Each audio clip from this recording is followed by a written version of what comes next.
गर्मियों के समय की बात है। भीलपुर नामक गांव में बिरजू नाम का एक गरीब व्यक्ति रहा करता था। बिरजू गांव में ही घड़े बेचकर अपना घर चलाया करता था। उसके हाथ के बने सुंदर सुंदर घड़े पूरे गांव में बहुत मशहूर थे। उसके घड़े आसपास के सभी गांव के लोग खरीदने आया करते थे। बिरजू अपनी पत्नी रेनू के साथ गांव में ही एक टूटे से घर में रहा करता था। बिरजू की पत्नी रेनू बहुत ही ज्यादा चालाक और तेज किस्म की औरत थी। वह हमेशा ही बिरजू पर अपना हुक्म चलाया करती थी। फिर एक दिन, अजी, आप मुझे एक बात बताइए, आप इतना कम कमाएंगे तो मैं घर कैसे चला पाऊंगी भला?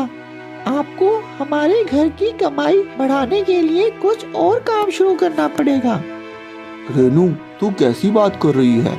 मैं भला अपनी तरफ से पूरी कोशिश करता हूँ कि मेरे बनाए हुए घड़े अच्छी से अच्छी कीमत पर बिक सके और हमें अधिक मुनाफा हो। अब मेरी किस्मत ही ऐसी हो तो इसमें मैं क्या करूँ? अजी, आप अपनी किस्मत को क्यों दोष देते हो?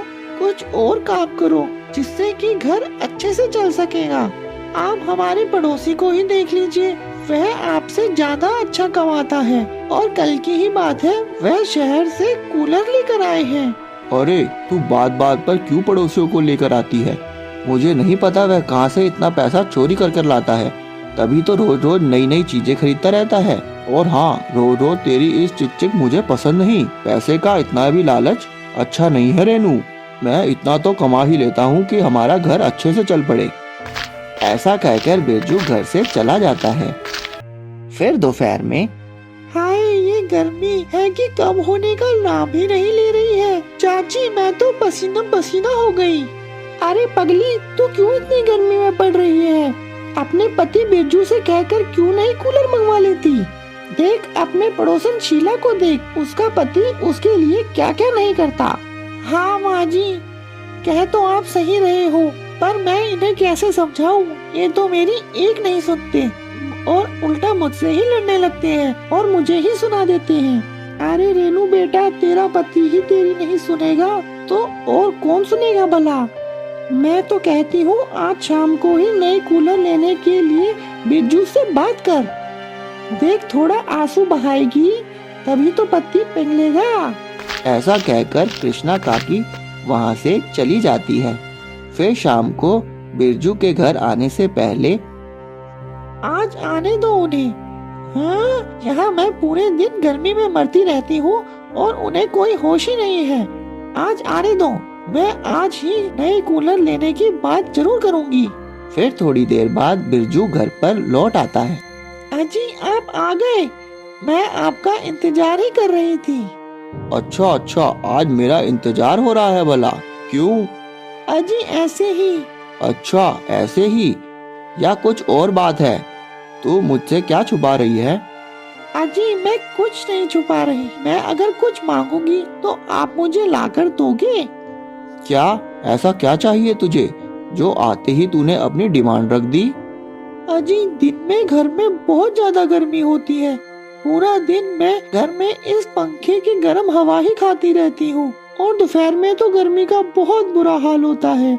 क्या इस बार हम शहर में जाकर कूलर लेकर आए? देख रेनू, कूलर तो मैं ले आऊं, पर इस महीने इतना ज्यादा खर्चा पहले से ही हो रहा है और ऊपर से कूलर बहुत ही ज्यादा महंगा आता है। और तुझे तो पता ही है कि मेरी इतनी आमदनी नहीं है जितना कि मैं खर्चा कर दूं। तो फिर जी?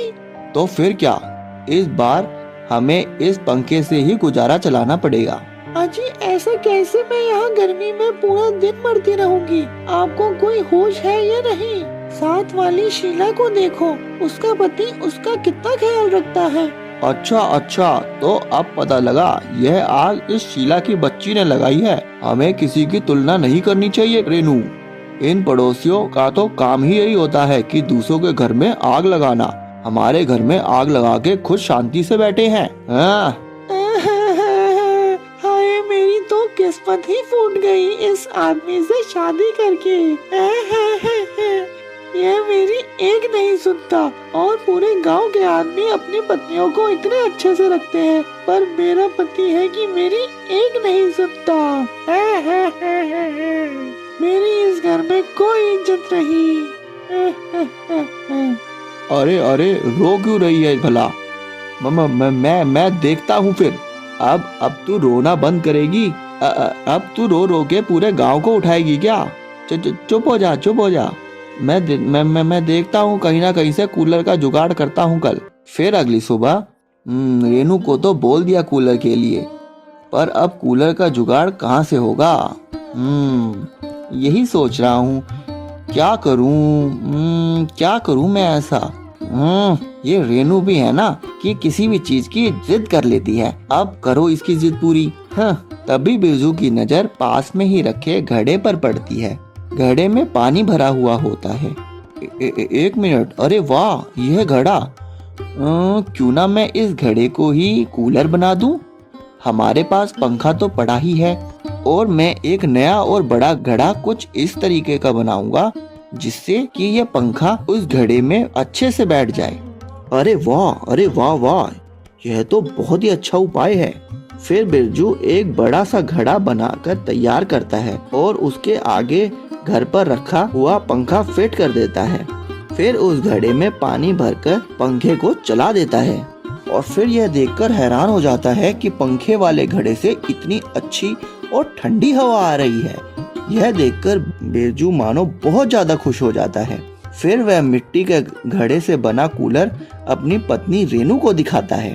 अरे रेनू, देख तेरे लिए मैं कूलर ले आया। अजी क्यों झूठ बोल रहे हो सुबह सुबह? अरे मैं झूठ नहीं बोल रहा, तू ही देख ले। अजी यह तो बस एक बड़ा सा घड़ा है। चलो हटो, मुझे बहुत ज्यादा काम है घर में। अरे भगवान, सुन तो सही और रुक, मैं इस देसी कूलर को चलाकर दिखाता हूँ। इस देसी कूलर के आगे तेरे बड़े बड़े एसी भी फेल हो जाएंगे। फिर जैसे ही बिरजू देसी कूलर के पंखे को चलाता है, तभी मिट्टी के बने कूलर से इतनी ठंडी हवा आती है कि रेनू तो खुशी के मारे झूम उठती है। अरे वाह, यह तो कमाल ही कर दिया आपने। फिर मिट्टी से बने कूलर की बात पूरे गांव में फैल जाती है। सभी को मिट्टी के बने कूलर बहुत ज्यादा पसंद आते हैं, और फिर थोड़े दिन बाद बिरजू मिट्टी से बने कूलरों को अपने घर पर ही बनाकर बेचने लगता है और एक सफल और अमीर व्यापारी बन जाता है। बहुत समय पहले की बात है। खलीलपुर नामक गांव में दो भाई रहा करते थे, रामू और शामू। रामू और शामू बहुत ही ज्यादा चालाक थे। उनके घर के पास ही एक गोपाल नाम का व्यक्ति रहा करता था। गोपाल बहुत ही ज्यादा सीधा और एक नेक इंसान था। रामू और शामू दोनों भाई अक्सर गोपाल से छोटी छोटी बातों पर लड़ा करते थे। वह सारा दिन गोपाल को परेशान करने की सोचते रहते। फिर एक दिन, भाई शामू, इस गोपाल का तो कुछ करना पड़ेगा। यह मेरी आंख में पता नहीं क्यों इतना खटक रहा है। मेरा बस चले तो मैं इस इंसान को गांव से बाहर निकलवा दूं। हाँ भाई, मेरा तो मन कर रहा है कि मैं इसके हाथ पैर तोड़वा दूं। पता नहीं क्यों हमारे पिताजी ने इसे हमारे खेत वाली जमीन दान पर दे दी।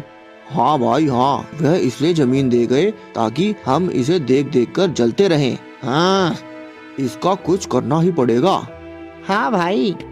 वहीं दूसरी तरफ गोपाल शहर में जाकर गांव में बेचने के लिए मटके और मटकियां ले आता है।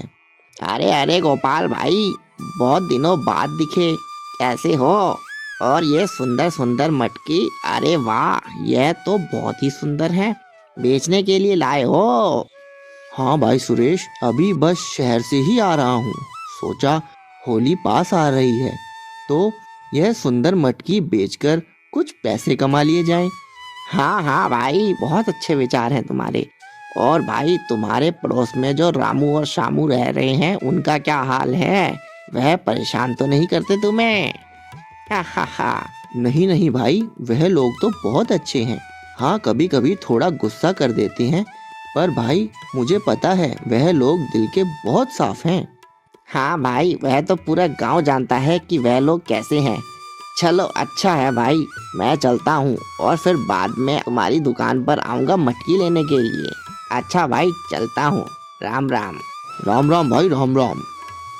फिर शाम को गोपाल सारी मटकी अपने घर के पास ही रख देता है। चलो ये बढ़िया हो गया, यह सब मटकी रखी गई और कल मैं इन्हें बेचने का काम भी शुरू कर दूंगा। यह सब दूर खड़े रामू और शामू देख रहे होते हैं। हाँ देखा भाई तुमने, हमारे सामने ही यह व्यापार किए जा रहा है। यह गोपाल अपने आप को पता नहीं क्या समझता है, हमसे अमीर बनने की कोशिश कर रहा है। भाई शामू, आज रात जब सभी गांव वाले सो जाएंगे तब हम दोनों जाकर साले के सारे मटके और मटकियां फोड़ देंगे। हाँ भाई ये तो तुम सही कह रहे हो, हमने इसे जीने नहीं देना इस गांव में। फिर आधी रात होते ही रामू और शामू दोनों भाई गोपाल के घर के पास ही रखे सारी मटकी और घड़े जाकर तोड़ देते हैं। फिर अगली सुबह, हे भगवान, ये किसने शरारत की जो रात को आकर मेरे सारे मटके और घड़े तोड़ दिए?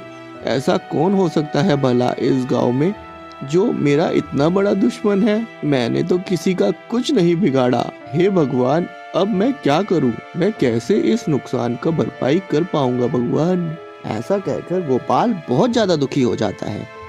आया बड़ा, कहा था ना मैंने, टिक नहीं पाएगा हमारे सामने। भाई रामू यह तो बढ़िया हो गया। फिर कुछ दिन बाद होली का त्योहार आ जाता है। रामू और शामू दोनों मिलकर गोपाल को परेशान करने का प्लान बनाते हैं। शामू भाई, एक काम करता हूँ, इस बाल्टी में पड़े पानी में गुलाल के साथ साथ मिर्च का पाउडर भी मिला देता हूँ और इस पानी को हम यहीं ऊपर छत से गोपाल के ऊपर डाल देंगे। हाँ भाई ये तो बहुत अच्छा प्लान है भाई, ऐसा ही करेंगे। फिर दोनों भाई मिलकर मिर्च पाउडर से बना पानी बना लेते हैं। आज तो ये गोपाल का बच्चा हमारे हाथों से बच नहीं सकता। हाँ, आज इस बार यह मिर्च का पानी डालकर हम इसे ऐसा सबक सिखाएंगे कि यह जिंदगी भर याद रखेगा। तभी गोपाल और उसके साथ कुछ लोग उनके घर के नीचे से गुजरते हैं। दोनों भाई मिर्च से बना पानी गोपाल की तरफ डाल देते हैं, पर गलती से वह पानी गोपाल की बजाय एक सेठ पर जा गिरता है। अरे मार डाला, अरे मेरी आँख फोड़ दी। मिर्च का पानी, अरे कौन है ये जिसने मिर्च का पानी बनाकर मेरे ऊपर डाल दिया? अरे भगवान, नाच जाएगा उसका। यह सब देखकर रामू और शामू बहुत ज्यादा डर जाते हैं। सेठ को जल्दी से गांव के लोग पास ही एक अस्पताल में ले जाते हैं। बाद में रामू और शामू को सेठ के ऊपर मिर्ची का पानी डालने की वजह से जेल हो जाती है। रामू और शामू गोपाल का बुरा करने के चक्कर में अपना ही बुरा कर बैठते हैं।